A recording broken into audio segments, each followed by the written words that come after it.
মন্ত্রণালয়ের তথ্যের ভিত্তিতে কোট করছি। প্রিয় রাজশাহীবাসী, আপনারা লক্ষ্য করুন, আমাদের দেশে ব্যাংকিং পদ্ধতিতে দুই প্রকার মানুষ সুদের টাকা গ্রহণ করে।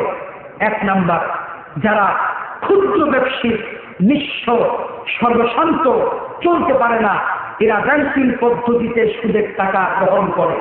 ওরা যখন সুদের টাকা গ্রহণ করে তখন চিন্তা করে আমরা পর্যায়ক্রমে ব্যাংকের পাওনা পরিশোধ করব। কিন্তু আমার দেশে আজকে ছেলে দিয়ে, কালকে মেয়ে দিয়ে, তারপর দিন টর্নেডো, সাইক্লোন, প্রাকৃতিক দুর্যোগ, উপর্যুপরি বন্যা, নানাবিধ কারণে ক্ষুদ্র ব্যবসায়ীরা ব্যাংকের পাওনা পরিশোধ করতে পারে না। অবশেষে হালের বলদ বিক্রি করে, বসত ভিটা বিক্রি করে ব্যাংকের পাওনা পরিশোধ করতে হয়, অথবা জেল থেকে পাওনা মিটাতে হয়। এরকম দৃষ্টান্ত আমার দেশে আছে না নাই? দ্বিতীয়, যারা কোটিপতি, অঢেল অর্থ ভান্ডার, যাদের অভাব নাই, এই লোকগুলি ব্যাংকের কাছ থেকে সুদের টাকা গ্রহণ করে। আপনারা আমাকে প্রশ্ন করতে পারেন, গরিবেরা না হয় চলতে পারে না, ব্যাংকিং পদ্ধতিতে সুদের টাকা গ্রহণ করতে পারে, কিন্তু ধনীরা সুদের টাকা গ্রহণ করে কেন? ধনীরা ব্যাংকিং পদ্ধতিতে সুদের টাকা গ্রহণ করে দুটি উদ্দেশ্যে। প্রথম উদ্দেশ্য হলো পুঁজি যত বাড়বে লাভ তত, এটি হচ্ছে প্রথম টার্গেট। দ্বিতীয় টার্গেটটা কি? আপনারা দেখবেন আমার দেশে import export business policy adapt করে যারা সিসি লোনের মাধ্যমে বিজনেস পলিসি অ্যাডাপ্ট করে, তারা কি করে? ব্যাংকে সুদের টাকা গ্রহণ করে। যদি তারা ব্যাংকে সুদের টাকা না নেয় তাহলে তাদের ইনকাম ট্যাক্স বেড়ে যায়। এই জন্য তারা ব্যাংকিং পদ্ধতিতে ঋণ গ্রহণ করে সরকারকে দেখায় আমরা দেউলিয়া হয়ে পড়েছি, ঋণগ্রস্ত হয়ে পড়েছি। সরকার তখন তাদের ঋণের বোঝা হালকা করার জন্য ট্যাক্সের টাকা মওকুফ করে, খাজনা মওকুফ করে, কর মওকুফ করে। এরকম দৃষ্টান্ত আমার দেশে আছে। এই জন্য দুনিয়ার যেখানে সুদভিত্তিক অর্থনীতি কার্যকরী আছে সেখানে ধনীরা টাকার পাহাড় গড়ে তোলে আর গরিবেরা আস্তে আস্তে ফকির হয়ে যায়। এই হচ্ছে সুদের করুণ পরিণতি, বড় ঠিক কিনা? এই জন্য আল্লাহ রাব্বুল আলামিন কোরআন কারীমের ভিতরে সুদ সম্পর্কে আল্লাহ পাক বক্তব্য দিয়েছেন। আল্লাহ পাক বলে, বান্দা শোনো, ওয়া আহাল্লাল্লাহুল বাইআ ওয়া হারামার রিবা। আল্লাহ রাব্বুল আলামিন কোরআন কারীমের ভিতরে পরিষ্কার করে বলে দিয়েছে, আমার বান্দাগুলি শোনো, যেই অর্থ ব্যবস্থার মাধ্যমে এক পক্ষ টাকার পাহাড় করে তোলে আর এক পক্ষ ফকির হয়ে যায়, এরকম অর্থ ব্যবস্থা আল্লাহ পাক কখনো গ্রহণ করতে পারে না। এই জন্যে আল্লাহ পাক কোরআন কারীমের মধ্যে পরিষ্কার করে বলে দিলেন, বান্দাগুলি শোনো, আমার পক্ষ থেকে সুদকে চিরতরে হারাম করে দিলাম আর আমার পক্ষ থেকে ব্যবসাকে হালাল করে দিলাম। বলুন সুবহানাল্লাহ। তাহলে দুনিয়ার যেখানে সুদ ব্যবস্থা কার্যকরী আছে, এক পক্ষ টাকার পাহাড় গড়ে তোলে আর এক পক্ষ গাছতলায় ওঠায় পায় না। এটি হচ্ছে একটি অপকারিতা। দ্বিতীয় উপকারিতা, দুনিয়ার যেখানে সুদ কার্যকরী আছে সেখানে মানুষেরা হালাল খেতে পারবে না, খাদ্যগুলি হারাম হয়ে যাবে, উপার্জন হারাম হয়ে যাবে। উপার্জন যদি হারাম হয় আল্লাহ পাকের দরবারে ইবাদত কবুল হবে না। একজন আল্লাহর ওলির দৃষ্টান্ত দিচ্ছি। হযরতে বায়জিদ বুস্তামি রাহমাতুল্লাহ আলাইহি একদিন তার মাকে একান্ত কাছে ডেকে বলছেন, আমার মা, বলুন তো, আমাকে পেটে ধারণ করে আপনি কোন হারাম খাদ্য ভক্ষণ করেছিলেন কিনা? অনেক বড় কথা, আমি সংক্ষেপ করে বলছি। বায়জিদের মা বলছে, কলিজার টুকরা বায়জিদ, আমার মনে পড়ে গেছে যখন তুমি আমার পেটে ধারণ করেছিলে একটি ফল খেয়েছিলাম, ফলের মালিককে বলতে পারি নাই। বায়জিদ বলছেন, মা, আপনি মোটেও দেরি করবেন না, অতি দ্রুত ওই ফলের মালিকের কাছে চলে যান, মেহেরবানি করে ফলের মালিকের কাছে মাপ চেয়ে আসেন। এবার বায়েজিদের মা মুহূর্তের মধ্যে ফলের মালিকের কাছে চলে গেলেন। ফলের মালিক বায়েজিদের মাকে মাফ করে দিলেন। এবার বায়েজিদের মা এসে দাঁড়িয়েছে বায়েজিদের পাশে, এসে দেখে বায়েজিদ আল্লাহর দরবারে সিজদায় পড়ে আছে। বায়েজিদের মা কলিজার টুকরা সন্তানকে ডিস্টার্ব করেননি, চুপ করে দাঁড়িয়ে আছেন। বায়েজিদ যখন নামাজ শেষ করেছে ডেকে বলছে, মা অপেক্ষা করছেন কেন? এবার বায়েজিদের মা বলছে, কলিজার টুকরা, ওই ফলের মালিক আমাকে মাফ করে দিয়েছে, আমি সেই খবরটা তোমাকে দেওয়ার জন্য বসে আছি। বায়েজিদ বলছে, মা ওই ফলের মালিক মাফ করে দিয়েছে, খবরটা আমাকে দেওয়া লাগবে না।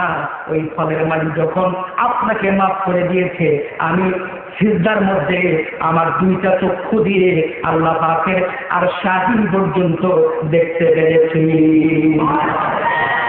তাহলে সমস্ত ইবাদত আল্লাহ পাকের দরবারে কবুলের জন্য একটি অন্যতম শর্ত হচ্ছে রিজিক কি হতে হবে, কি হতে হবে। আল্লাহ রাব্বুল আলামিন এ সম্পর্কে কোরআন কারিমের ভিতরে আরো গুরুত্ব দিয়ে বলছেন, আল্লাহ পাক বলে, বান্দা শোনো, ইয়া আইয়ুহান নাসু কুলু মিম্মা ফিল আরদি হালালান তাইয়্যিবা। আল্লাহ বলছেন, বান্দা তোমরা গ্রহণ করো এমন রিজিক যে রিজিক হালাল এবং পবিত্র। আল্লাহ পাক এখানে বিশেষণ যোগ করেছেন, হালালান তাইয়্যিবা, ইয়ামাল আমালা হালালান তাইয়্যিবা। আল্লাহ পাক এখানে আরবি গ্রামাটিক্যাল কায়দা অনুযায়ী মাফউলে মুতলাক ব্যবহার করে হালালের গুরুত্ব আরো বেশি করে দিয়েছেন। ঠিক কিনা বলুন? এখন আমরা কি শুনতেছিলাম? সুদ যে সমাজে কার্যকরী হবে, ধনী দরিদ্রে বৈষম্য সৃষ্টি হবে, আর আমাদের রিজিক হারাম পরিণত হয়ে যাবে, যে রিজিকের মাধ্যমে আল্লাহ পাকের দরবারে ইবাদত কবুল হবে না। সেই জন্য আল্লাহ পাক কোরআনে যেখানেই বলেছেন নামাজের কথা, নামাজের পাশাপাশি উল্লেখ করা হয়েছে যাকাতের কথা। এবার আপনারা বলুন, নামাজ এবং যাকাত একসঙ্গে যদি কার্যকরী হয়ে যায়, আমাদের হালাল রিজিকের সুযোগ সৃষ্টি হবে, বেকারত্ব দূর হবে, ক্ষুধা দরিদ্রতা দূর হবে। এটা মানুষের জন্য কল্যাণ না কল্যাণ। এরপরে আর একটি ছোট্ট গল্প শুনে আপনাদেরকে গল্পের মাধ্যমে বুঝতে পারবেন নামাজ আমাদের কি শেখাতে চায়। এতক্ষণ বললাম কোরআন হাদিসের দৃষ্টিতে নামাজের উপকারিতা, এবার বলছি সামাজিক প্রেক্ষাপটে নামাজের উপকারিতা কি। একজন ইংল্যান্ডের আন্তর্জাতিক মুষ্টি যোদ্ধাবীর মিস্টার ক্লে, একটু মহব্বতের সঙ্গে বলে শরীফ করুন, আল্লাহুম্মা। পরামর্শ দিলেন না? ওয়ালা আলি সাইয়্যিদিনা। মোনামার কাদেরে, মোনামার কাদেরে, যেতে সোনার মদিনায়। মদিনায় যাওয়ার জন্য মন কাঁদে না আপনাদের? কাঁদে না? তাহলে বলুন, মন আমার কাঁদে রে, মন আমার কাঁদে রে, যেতে সোনার মদিনায়, যেতে সোনার মদিনায়, যেতে সোনার মদিনায়। মন আমার কাঁদে রে, মন আমার কাঁদে রে, যেতে সোনার মদিনায়, যেতে সোনার মদিনায়, যেতে সোনার মদিনায়। আল্লাহুম্মা সাইয়্যিদিনা মাওলানা মুহাম্মাদ ওয়া আলা আলি সাইয়্যিদিনা। বলতেছিলাম ইংল্যান্ডের সেই আন্তর্জাতিক মুষ্টি যোদ্ধাবীর মিস্টার ক্লে, লোকটি খ্রিস্টান। অনেকে পেপার পত্রিকা, রেডিও, টেলিভিশনের মাধ্যমে তাকে জানতেও পারেন। এই লোকটি ছিল আন্তর্জাতিক মুষ্টি যোদ্ধাবীর। লোকটি একজন খ্রিস্টান, তার চেহারা ছিল অত্যন্ত কালো। লোকটি এক সময় ইচ্ছা পোষণ করলেন লন্ডনের দামি হোটেলে রাত্রি যাপন করার জন্য। হোটেলটা এত দামি, এক রাত হোটেলে যাপন করতে হলে $2200 জমা দিতে হয়। মিস্টার ক্লে আর রয়েছে অপরিমিত ধনরাশি, অর্থের কোনো কমতি নাই। মিস্টার ক্লে 2200 মার্কিন ডলার জমা দিয়ে লন্ডনের হোস্টেলে প্রবেশ করলেন। হোটেল ম্যানেজার বলছেন, জনাব, আমার হোটেল মালিকের নিষেধ আছে, আমার হোটেলে কোনো কালো মানুষ থাকতে পারবে না। মিস্টার ক্লে অত্যন্ত ভারাক্রান্ত হৃদয়ে চিন্তা করলেন, আমার চেহারা কালো, এখানে তো আমার ব্যক্তিগত কোনো কৃতিত্ব নেই, এটি সম্পূর্ণ প্রাকৃতিক ব্যাপার, গোটা দুনিয়া জুড়ে আমার সুনাম রয়েছে, অথচ আমার চেহারা কালো বলে আমাকে লন্ডনের হোটেল থেকে বের করে দেওয়া হচ্ছে। তাহলে কত কবি, কত সাহিত্যিক, কত বুদ্ধিজীবী, তাদেরও তো চেহারা কালো হতে পারে, তাই বলে কি তাদের কবিতার মূল্যায়ন হবে না, তাদের সাহিত্যের মূল্যায়ন হবে না, তাদের ব্যক্তিত্বের মূল্যায়ন হবে না? এই কথা চিন্তা করে অত্যন্ত বিভৎস চেহারায় মিস্টার ক্লে হোস্টেল থেকে পশ্চাৎ অবসরণ করলেন। মিস্টার ক্লে একটি মুসলিম সমাবেশের পাশে দাঁড়ালেন। খ্রিস্টান মানুষ ভিতরে প্রবেশ করা সঙ্গত মনে করছেন না। মিস্টার ক্লে একটি মুসলিম সমাবেশের পাশে দাঁড়িয়ে অপলক নেত্রে তাকিয়ে আছেন। দেখলেন মুসলমানেরা আজান দিয়ে একজন ইমামের ইমামতিতে বিশাল নামাজের জামাত শুরু হয়ে গেল। নামাজের কাতারবদ্ধ হয়ে দাঁড়িয়েছে অসংখ্য জনতা। একজন কালো মানুষের পাশে একজন ফর্সা মানুষ দাঁড়িয়েছে, একজন কর্মকর্তার পাশে একজন কর্মচারী দাঁড়িয়েছে, একজন সাদা মানুষের পাশে একজন কালো মানুষ দাঁড়িয়েছে।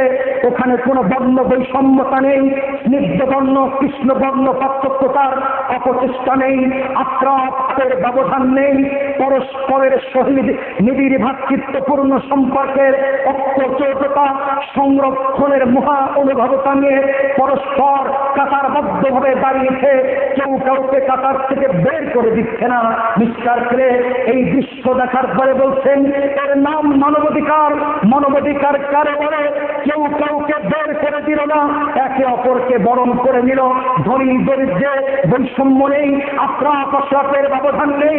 মিস্টার ক্লে এই দৃশ্য দেখার পরে প্রেস কনফারেন্স করে বলছে, দুনিয়ার মানুষেরা শোনো, তোমরা আমাকে যাই বল না কেন, আজ থেকে 1945 সালে 10ই ডিসেম্বর জাতিসংঘ বর্ণ বৈষম্যতা পরিহার করার জন্য আইন তৈরি করেছে।